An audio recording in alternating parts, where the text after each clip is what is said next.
Okay, we play obviously Houston tomorrow. Kelvin Sampson's one of the great coaches in the game, over 500 wins.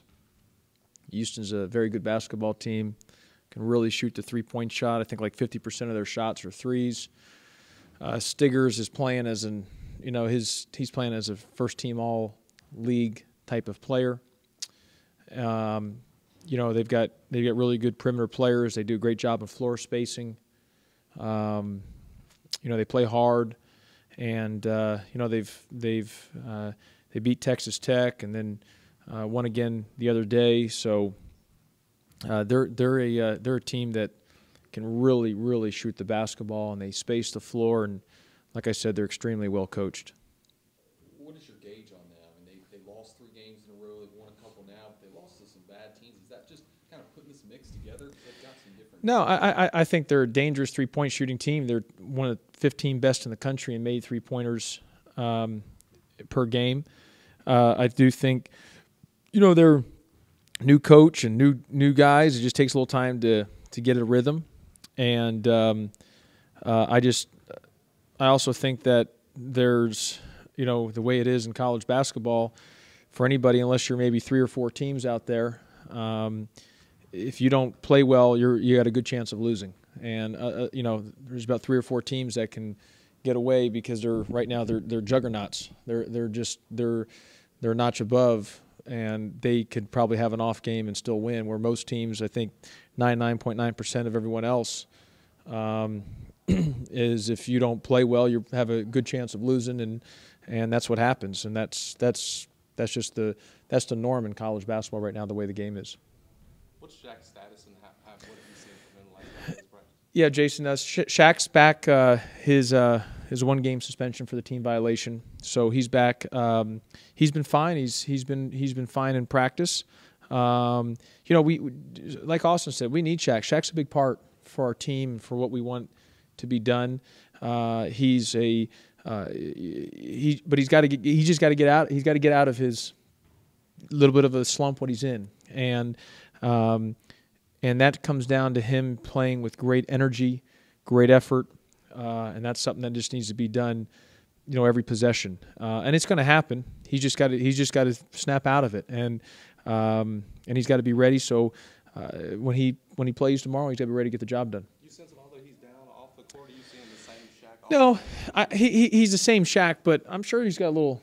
It's by natural tendency, you're going to have a little bit. Your confidence going to be shaken. I mean, it's just natural. And that's normal human nature. So that's why I would have liked for him to play last game to have try to get some of his confidence going. But he's going to get it going. It's just I'm hoping that it's sooner than later. And I got total belief in him. I know how important he is to our team and what he can do for us. But he's got to figure it out mentally, because right now with him it's all between the ears, just staying with it, staying the course, and just getting out there and kind of seeing the ball go through the hoop a couple times and getting some offensive rebounds and a block shot or two, just to get his confidence and his spirit and his energy going again.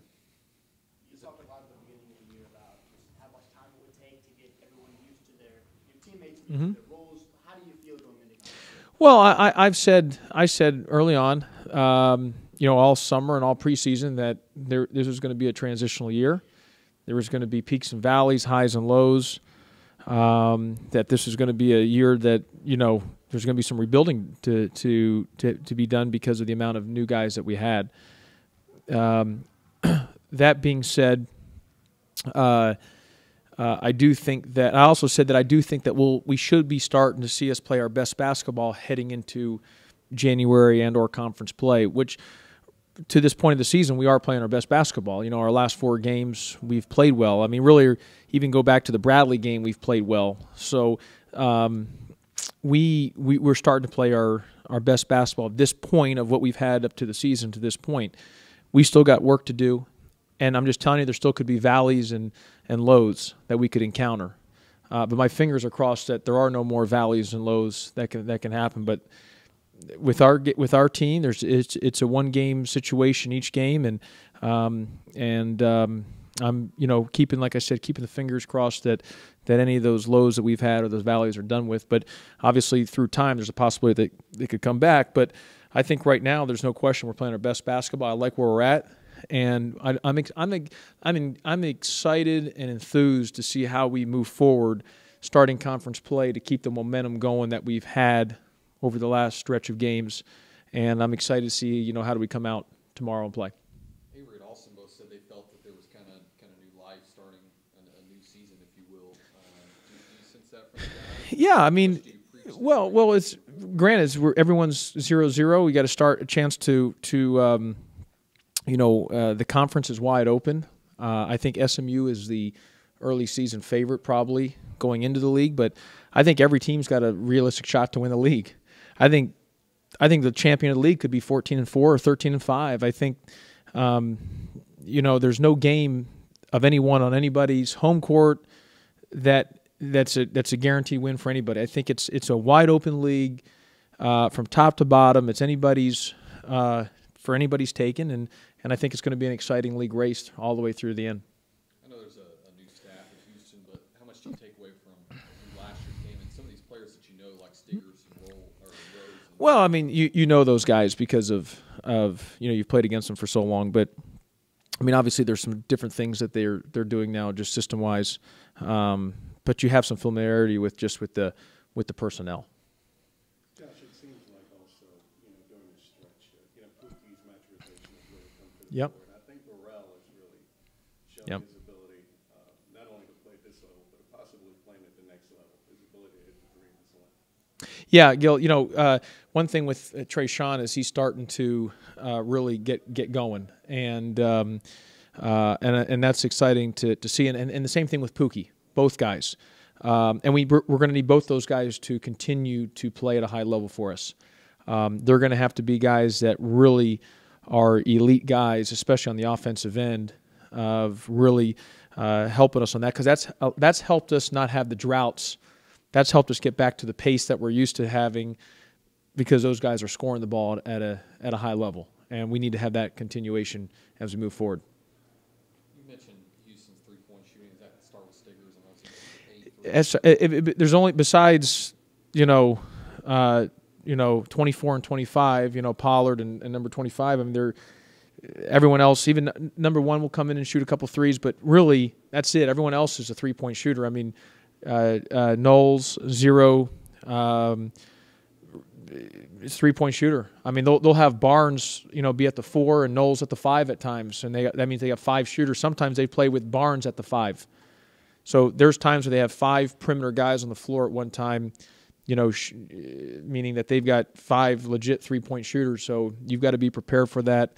And I've always said the three-point shot is, in this day and age, it's the difference maker, it's the equalizer, it's how teams can beat teams strictly on the three-point shooting.